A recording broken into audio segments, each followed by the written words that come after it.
Bollywood finally कुछ नया ला रहा है, पर इसमें भी कुछ लोगों ने निगेटिविटी ढूंढ ही ली है। श्रद्धा की फिल्म ईदा से लोगों को ये प्रॉब्लम हो रही है कि इसमें पॉवर्टी को ग्लोरीफाई करके दिखाया जा रहा है, एक्सप्लॉयटेशन को ग्लोरीफाई किया जा रहा है। But actually this story is not just about that. ये स्टोरी आज के टाइम पर भी काफी मीनिंगफुल हो सकती है, इतनी कि इसकी वजह से श्रद्धा का करियर फिर से अपलिफ्ट हो सकता है। सो ईदा बाई एक ऐसी फैमिली से थी जहाँ पर सब आर्टिस्ट थे, तो वो बचपन से ही म्यूजिक, डांस, परफॉर्मेंस के बीच में पली बड़ी है। She was born in Pandharpur, जो कि एक सिटी है महाराष्ट्र में, इन 1935। एंड उनके फादर एंड अंकल ने परफॉर्मेंस ग्रुप शुरू किया था, जो कि एक्चुअली स्टार्ट किया गया था उनके ग्रैंडफादर के द्वारा। एंड उनकी फैमिली की ही वजह से उन्होंने काफी सारे ट्रेडिशनल मराठी फोक सॉन्ग सुने थे बचपन से। पर उनके पास ऐसी कोई फॉर्मल ट्रेनिंग नहीं थी, पर उनको डांस नेचुरली आता था फ्रॉम चाइल्डहुड, बिना किसी टीचिंग के। और पैसों की कमी उनके घर में तो शुरू से थी। इवन आफ्टर हर मैरिज उनके हस्बैंड बहुत ज्यादा ड्रिंक करते थे और उन पर बहुत ज्यादा कर्जा था, इसलिए वो काम करना नहीं छोड़ सकती थी। और इसी वजह से उनकी लाइफ का सबसे फेमस इंसिडेंट हुआ जब वो 9 मंथ्स प्रेग्नेंट थी,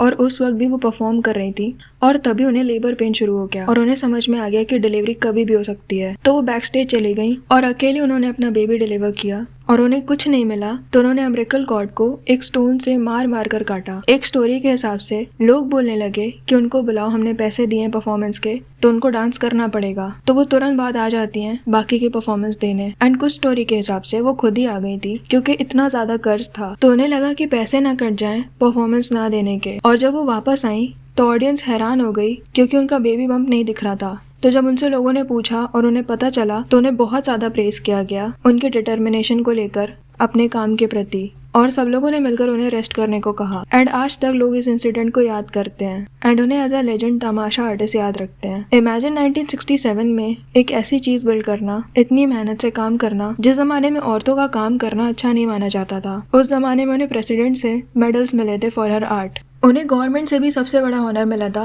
तमाशा सम्राज्ञी का। ऐसे ही बहुत सारे ऑनर उन्हें मिले। तमाशा आर्टिस्ट को जो लाइफ टाइम अवार्ड मिलता है वो भी उन्हीं के नाम पर है। But the saddest part is कि उनकी फाइनेंशियल कंडीशन कभी ठीक नहीं हुई। उनकी डेथ के बाद उनके हॉस्पिटल का बिल भी क्राउड फंडिंग से दिया गया। बहुत सारे लोग थे जो उनके फैंस थे, जिन्होंने उनके लिए पैसे दिए। इतनी पॉपुलैरिटी के बाद भी उनकी खुद की फाइनेंशियल हालत कभी ठीक नहीं हुई। कुछ रिपोर्ट्स के हिसाब से राज कपूर ने उन्हें ऑफर किया था कि वो मूवी में काम करें, पर उन्हें अपना ही काम इतना अच्छा लगता था कि उन्होंने वो ऑफर रिजेक्ट कर दिया। नाउ इस कहानी को दिखाने के लिए भी नेगेटिविटी फैल रही है। ऐसी चीजें लिख रहे हैं लोग। A woman was compelled to dance while pregnant to the extent that she has to deliver her baby backstage only to return and finish the performance. And now we are expected to find this brave. This is a story of exploitation. Why does she need to entertain men while she is pregnant? What kind of empowerment is this supposed to be? Shraddha Kapoor is a total miscast in Etha.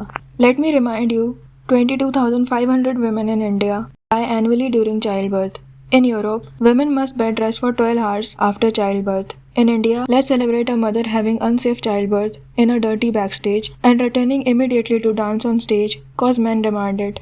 Eetha teaser is an example of frustrating Bollywood trend of selling misogyny and toxic masculinity disguised as women empowerment, glorifying women's tragedy and calling it courage. Now on large scale, can't Bollywood write women character without them becoming a scapegoat to male gaze? ये कैसा women empowerment है भाई? First Gangubai and now this nonsense. According to Maddox Films, a pregnant woman does unsafe child delivery and immediately goes to dance because some man wants to enjoy her dance is power of her and peak women empowerment. And I agree कि glorify करना गलत है अगर कुछ भी गलत चीज हुई है तो, पर अपनी हिस्ट्री शेयर करना तो गलत नहीं है ना। आई डोंट नो इस चीज को मूवी में किस तरह से दिखाया जाएगा, but we should only glorify her, उनके साहस के लिए, उनकी डेडिकेशन के लिए, कि जब उनकी लाइफ में प्रॉब्लम्स आई तो उन्होंने कैसे डील किया उस चीज से। पर ये एग्जाम्पल नहीं सेट करना चाहिए कि सबको ऐसा ही करना चाहिए, बल्कि ये सोचना चाहिए कि दोबारा सोसाइटी किसी को इतना मजबूरी ना करे कि उसे इतना स्ट्रगल करना पड़े। अगर ये पार्ट स्टोरी का सच में सच है कि उनके जाते ही लोग शोर मचाने लग गए कि वो कहाँ गई, उन्हें परफॉर्म करना ही पड़ेगा पैसे दिए हमसे, ये जानते हुए भी कि वो उस वक्त प्रेग्नेंट है, तो while appreciating her,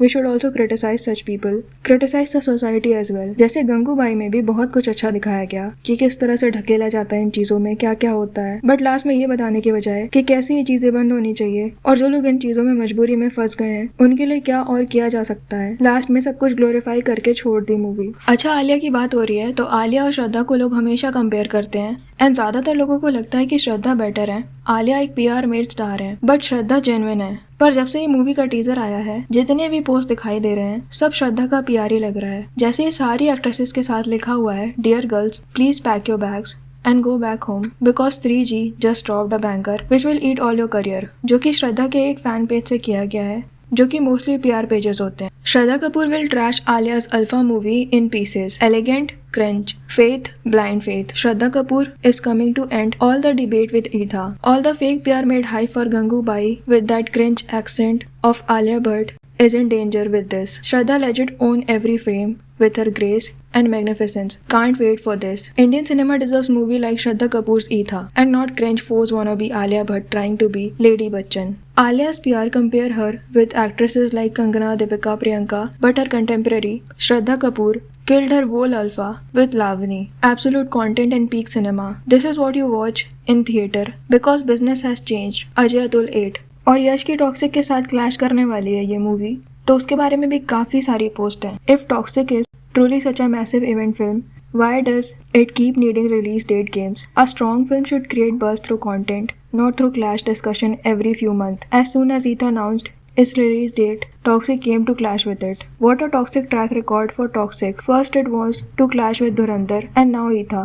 Why does this film keep finding itself in clash conversation every few months? Stree vs Rocky Bhai at the box office. मजा आने वाला है. I'm already excited for Shraddha Kapoor's Etha. She's looking fierce, confident. Toxic has postponed its release date twice at this point. Not sure if they are confident of their product or just go to dump it in theaters. I genuinely have zero excitement for Toxic. We have been getting the same larger than life action template for years now. वही same मार धाड़.